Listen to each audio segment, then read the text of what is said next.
O câncer de laringe ocorre predominantemente em homens acima de 40 anos de idade e é um dos mais comuns entre os que atingem a região cabeça e pescoço. Representa cerca de 25% dos tumores malignos que acometem essa área e 2% de todas as doenças malignas. Por ano, são diagnosticados mais de 7.000 novos casos e são registradas 4.500 mortes causadas pela doença. E a vida é muito boa para a gente morrer assim. Então, tem que se cuidar, tem que procurar médico, tem que evitar certas coisas. Hoje, para dar todas as explicações sobre esse tipo de câncer, nós estamos recebendo o otorrinolaringologista, doutor Alexandre Colombini, que vem lá de São Paulo participar do nosso programa. Tudo bem, doutor? Bom, boa tarde. Que triste, né? Mas essa prefere mais os homens. Por quê? Então, normalmente a gente fala de doenças mais tranquilas, né? Hoje a gente vai falar realmente de uma doença um pouco mais chata. Por que acomete mais os homens? Pelos hábitos de vida. Ah, sim. Então, se a gente for parar para pensar, quem fuma mais?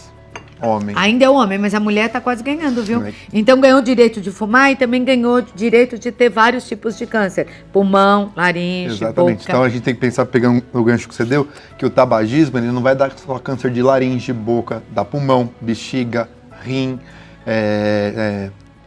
linfoma. São então, muitos veneninhos, tem né? um monte de coisa que pode dar, exatamente. Então é um grande malefício que a pessoa faz fumar. E ainda hoje é predominante no homem e um dos motivos é o tabagismo. Exatamente. Tabagismo e etilismo associado potencializam o desenvolvimento da... Fumar e beber mais vai potencializar. E estatisticamente, homem fuma mais do que mulher ainda. Agora, dá para mostrar pra gente o que é laringe, onde a laringe fica, a importância da laringe, né? Vamos dar uma Porque a olhadinha. gente só fala assim, garganta, de modo geral, né? Ah, minha garganta tá doendo. E nunca se refere muito a faringite, laringite. Dá para explicar, doutor? Por favor, vamos lá. Aqui a gente gosta de entender, então presta atenção em casa, que aqui é a aulinha, hein? Tá bom? Então, vamos lá na anatomia da laringe. Isso. Então a laringe ela é um órgão que ela faz a transição, mais fácil para entender, da garganta para o pulmão. Então ele vai conectar esse espaço, então ele é um órgão responsável pela parte da respiração. Quando a gente respira, ela direciona o ar para o pulmão e não deixa a gente engasgar com os alimentos. E também é responsável pela fonação, ou seja, pela emissão da nossa voz. Então, quando aquele arrozinho vai pelo lado errado... É porque a epiglote não funcionou direito e a comida foi parar onde não devia. Tá bom, porque é ela que exerce essa função. Ela foi uma das funções da laringe. E assim, no corpo ela fica onde? Assim, mais ela aqui para fica baixo? Exatamente aqui nessa linha do meio do pescoço. Tá. Então, a laringe junto com a traqueia, elas se conectam e eles estão aqui no meio. Tá. Tá? E aí essa estrutura é uma estrutura cartilaginosa com algumas membranas e isso ela é dividida na região supraglótica, glótica e subglótica. Então são 3 regiões e isso é muito importante porque de acordo com a região onde a doença for desenvolver, ela vai ter mais ou menos sintomas e ela vai ter maior ou menor chance de ter metástase. O que é metástase? É quando o câncer ele sai do lugar onde ele nasceu e vai para outro órgão. Então, e ela vai ter mais chance ou menos? Dependendo de onde ela estiver. Se ela dá bem na linha das cordas vocais, ela tende a ser uma doença mais restrita. Então, as cordas vocais ficam lá dentro dela? Fica dentro da laringe. É mesmo? Fica dentro da laringe. Que eu tô Fica na vendo região ali, que a gente chama vocal. de glote, exatamente. Corda vocal ou prega vocal. A glote, que é quando fecha, quando alguém tem Que aí alguma é quando alergia. pode ter um edema, uma inflamação. Tá. E aí também impede a passagem de ar da laringe para a traqueia. Agora eu tô vendo ali também cartilagem da tireoide. A tireoide não tá aí, que a A tireoide não está representada, não mas tá ela estaria representada, mas ela na tá aí no frente. meio, então. Exatamente. Então, até a gente tem a pele, a gordura, a tireoide e logo atrás a gente já vem com toda essa estrutura. Se der na prega vocal, é mais perigoso? Não, não é que é mais período. Todos são ruins, a gente está falando de tumores malignos, só que essa região da glote, ela tem uma drenagem menor linfática, ela tem menos drenagem linfática e tem toda uma proteção de ligamentos, musculatura, cartilagem que dificultam a saída do câncer daí. Ah, tá. Se estiver em outro lugar, é mais fácil sair. Isso, se a gente pegar dessa região para cima, já é uma região mais... tem uma drenagem maior, é mais fácil de disseminar a doença. Puxa vida, por isso que descobrir cedo um câncer é muito importante. Tem cura da laringe? Tem, não. Todos os cânceres estão tratados. O grande problema que a gente tem, né, a gente já foi nos principais fatores de risco que a gente comentou, que é o tabagismo e o etilismo. E quando a gente vai nos tumores... Vamos lá. A gente tem aqui toda essa estrutura. Qual que é o grande problema? Às vezes o paciente vem pra gente nessa foto. Aqui é a última no pescoço. Olha o tamanho do abaulamento no pescoço. Consegue ver daí, Cláudia? Eu consigo. Tá? Já está com quase o tamanho de uma laranja. Mas nasceu pequenininho? Começa pequenininho, homem tem mania de não ir no médico, homem é não medroso. procura ajuda, então começa com uma rouquidão, aquela rouquidão não passa, começa a ter dificuldade para engolir, dependendo do tamanho do tumor, ele pode até ter dor de ouvido, plenitude no ouvido, ouvido tapado, vai ter falta de ar, só que ele acha que não é nada, vai tomar um remedinho, alguém ensina a tomar um remédio. A bolinha vai crescendo, ele não vai atrás. E aí o tumor ele vai crescendo, então qual que é o grande problema? Na estatística você mostrou que 4.500 pessoas morrem. Sim. Por quê? Porque o diagnóstico é feito muito tardio. Tá. Né? A mulher ela vai todo mês, né? Todo ano ela vai no ginecologista, faz exame de rotina, se previne. A maioria dos homens não procura o médico. E quando procura já às chega vezes já é tarde. Avançado. E dependendo da parte onde dependendo de onde às tiver vezes já e do tamanho que tiver. saiu e foi para outras partes. Exatamente. Se a gente pega um câncer inicial que está na corda vocal, às vezes uma radioterapia ou uma cordectomia, que é uma das opções de tratamento, a gente cura o paciente. Tá. Cura, vida normal para sempre. Agora, se ele estiver num estágio muito avançado, aí vai ter que combinar, às vezes, diversas técnicas e nem sempre a gente vai conseguir salvar esse paciente. Então, tem que ter o diagnóstico correto, precoce, para a gente conseguir propor o melhor tratamento para ele. Você, doutor, apesar de muito novo ainda, já tem anos de experiência Sim. na profissão, né?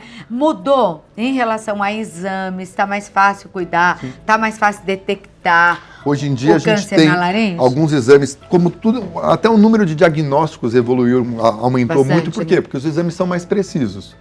Mas o que a gente tem que ver é a história clínica. Então, aquele paciente que fuma, que tem uma rouquidão persistente, que não melhora, ele tem que procurar o médico. Então, o médico vai conversar com ele, vai examinar, vai palpar o pescoço, vai sentir se tem algum caroço, se tem algum linfonodo, se a traqueia está rígida, não está, vai examinar o paciente. O exame, então, é exame muito físico, importante. por a mão.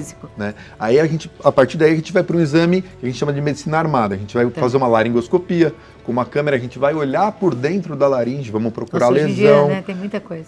Achamos lesões, um exame de imagem, uma tomografia computadorizada para a gente entender onde está essa lesão, o tamanho dela, para onde que ela está indo, e aí a gente conseguir estadiar o tumor, quer saber que tipo de tumor. Isso ficou muito mais fácil. Muito mais fácil. Com as novas tecnologias. Então, o que está faltando é você procurar essa ajuda, parar de ter medo, você que é homem, está sentindo alguma coisa, está rouco, já faz muito tempo, ouça o doutor, procure o médico. É a Simone. Oi, Simone, boa tarde. Cláudio, doutor. Gostaria de saber se água quente prejudica a laringe, pois tomo muito chimarrão com água quase fervendo. A gente sabe como é que é gaúcho, né? Aquela água lá, ó, é potente. Ela é de Cruz Alta, Rio Grande do Sul. Oi, Simone, boa tarde. Então, tem alguns estudos que tentam correlacionar, sim, o abuso, né? O problema não é água quente, porque aqui no chimarrão é muito quente, muito é uma água quente. Fervendo. Então, essa água fervendo, ela leva uma inflamação crônica da laringe, do esôfago, do estômago, e aí pode estar relacionado ao desenvolvimento de algumas doenças, sim. É?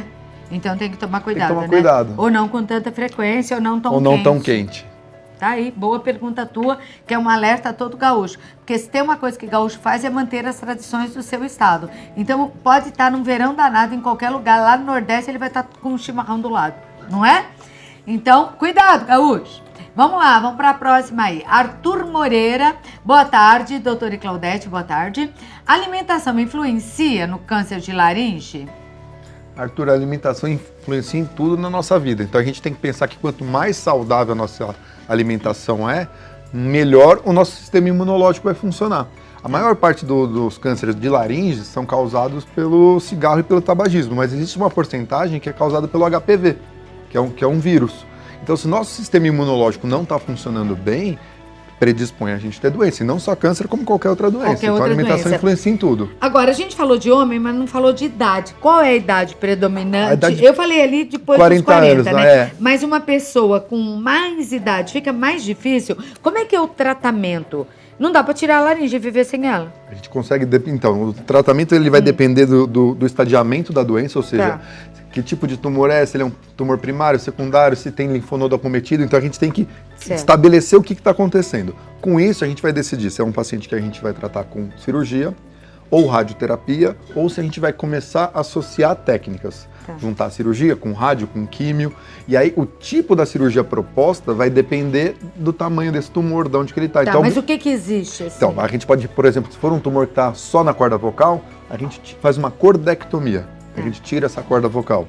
ou tirar uma camada dela. Mas pode tirar só uma corda vocal, a pessoa vai continuar falando? Ela vai continuar falando, depois vai ter que ter uma reabilitação. Então, se é um tumor pequenininho, né, uma manchinha branca que a gente viu na corda vocal, esse paciente fez essa cirurgia, é uma coisa. Se já é um tumor que está paralisando essa prega vocal e de repente a gente vai ter que fazer uma hemilaringectomia, vamos ter que tirar metade da laringe desse paciente, ou uma parte da laringe, aí já é outra. Então volta. Insistiram.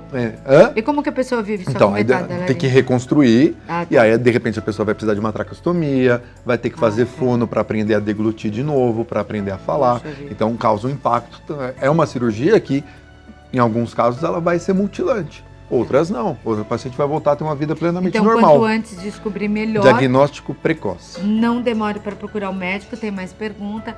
A Maria, boa tarde. Meu pai teve câncer nas cordas vocais. Nunca bebeu, nunca fumou. E procurou ajuda no início da doença. Qual a ocorrência da doença em pessoas que se cuidam?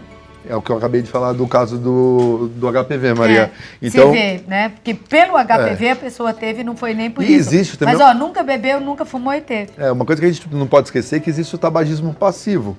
De repente... Mas chega a afetar desse jeito?